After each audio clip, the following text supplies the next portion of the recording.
Walk out the door, you see someone that you know and they ask you how you are, and you just have to say that you're fine when you're not really fine, but you just can't get into it because they would never understand. Destination, Commander? Where shall we make base? The MCB has deployed, the stage is set. Welcome, commanders and grunts, to another one of these Mental Omega replay reviews. Today, we're going to be playing Epsilon Psi-Corps once again. And I'm sorry for not posting any videos for a while, but I promise you today is going to be a really good one. I was playing with a couple of really fucking good players. Now, this guy has beaten me like 3 or 4 times before, and I couldn't get a single match on him. But after a while, I figured out his tricks, and this is what you're gonna see. It's a really good match. I don't remember if I actually won or lost this because, again, I haven't posted in a while. This was recorded a week ago when I was not sick. Yes, indeed, I was sick for an entire week. It was a really fucking bad cough and fever and all that stuff. You know, the good jazz, the good jazz. So here we go, starting off in the game. He is going to be playing that Russia. I am going to be playing Psi-Corps. Some people will say Psi-Corps is Russia's natural counter, and maybe they are right. However, I definitely have a problem sticking to Epsilon. I don't really know how to play Epsilon. I'm not an Epsilon player, but you can see me struggle and try to win. Anyways, this is my path into learning because I am ultimately going to make a guide for every sub-faction in Mental Omega. It's coming along slowly. I still need to finish the Russian one. It's coming though, as promised. Anyways, for this match, we're going to be doing a little bit of a Gatling tank opener. I realize this guy spammed a shit ton of dogs. By a shit ton, I mean the absolute metric shit ton of dogs. So we just have to gun them down with lots and lots of bullets. He doesn't really like to build a lot of tanks early on, and the only reaction force he can muster up as Russia, anyways, as a Soviet faction, is terror drones. Terror drones versus Gatling tanks. He can try some rhinos, but I don't think they're going to be able to catch the Gatling tanks, which is the biggest problem. Gatling tanks are amazingly fast. So you will have the situation where Epsilon gets a shit ton of map presence, and the reason you see me queue up a lot of fucking lashers is because he is, this man, Silver Light I'm playing against, man, he is great at macro, and I'm serious about that. I'm a pretty good macro player. Darky, who used to play this game quite a lot, he's a fucking great macro player. Like, I don't know anybody that's as good as a macro player as him, but Silver Light comes pretty damn close. Silver Light also has some pretty good micro to boot. I'm praising him because I really do respect his abilities as a player. So I realized that I need to get some anti-mob capabilities.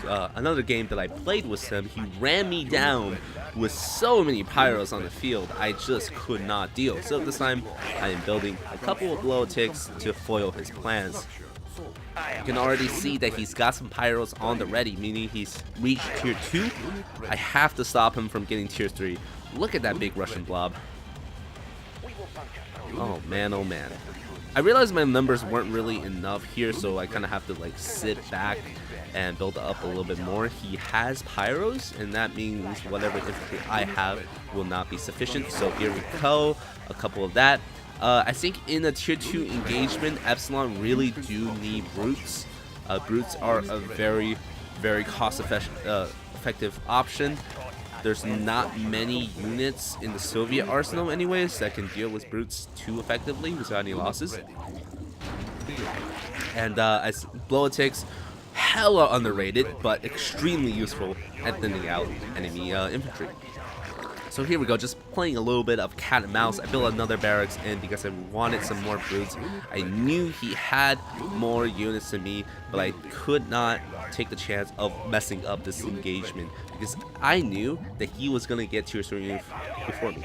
No doubt, no fucking doubt he got tier 3 before me. So I had to make this engagement count. So here we go, big brute blob, lots of Epsilon infantry, whole lot of blow ticks in the back. I think I put them on a separate control group. There we go, second control group 2. And the Group 1 is going to be the main army force control. Group 2 is going on to the infantry, and here we go, big ass engagement. All of the politics going forward, melting their lines. He's trying to build some terror drones, but it's not going to be enough. I see Volkov in there, so I pop my tier 3 down. Look at him, Volkov just standing there taking so much damage, but he's going to go down to the might of the Epsilon Initiate Army. And there we go, getting some airfields done. His entire army is obliterated.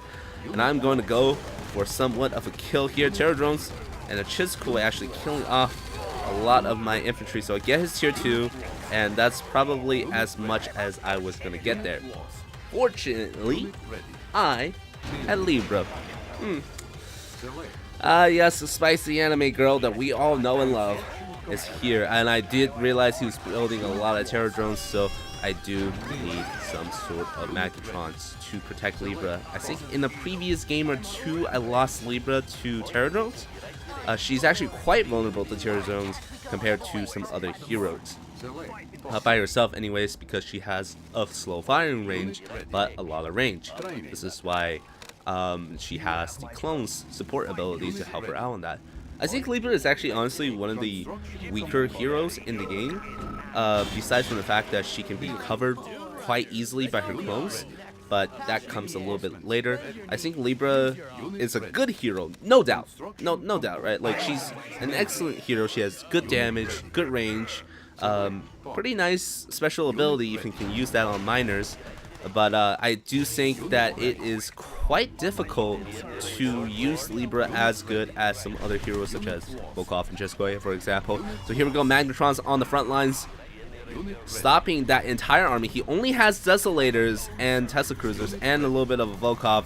So I go forward, try to snipe out the Volkov. Those Desolators are going to do a big boy damage. We're going to be able to kill off the Chizukoi quite easily. Moving the Magnetron up is very important to have more than one Magnetron. So, and some in the back, so in cases of like this, you can cover the Magnetrons with Magnetrons. So it's like very, you can say in support weapons in Company of Heroes 2, you can do a layover like that. So, you know, supports on supports on supports. Here comes some more Tesla Cruisers. They are the natural enemies of Magnetrons. As you can see, the EMP there zaps them, stops them from firing, and spins them to the ground dancing. But Libra is going to be going into there. Those clones are hella useful, especially with Libra getting elite like that. And I think that's going to be game, as I am constantly building in the background. And that's the important bits here. Look at that army I have in the back. Look at how many miners I am sending to the front. He has nothing. And after you target his miners on the left over there, he is going to be gone. And that's going to be GG, I think, in a little bit. A victory to me. Well, like 2 victories to me, 4 or 5 wins to him. So ultimately, he still came out on top. Silverlight is a damn good player. And if you see him in one of the lobbies, I suggest you try to get with him, because he's just a very good player, very good player. But I just wanted to post this match, as this is the only one I have recorded, to be honest. Yes, Magnetrons are amazing. Yep, gonna target his miners. Desolators are not gonna do a good enough drop versus that army. And as we turn the archers onto the war miners, that's gonna be GG. Epsilon SI Corp is fun. I think I'm gonna be playing this faction a lot more from now on. Thanks for watching, everyone. I'll see you on the next video. Ciao!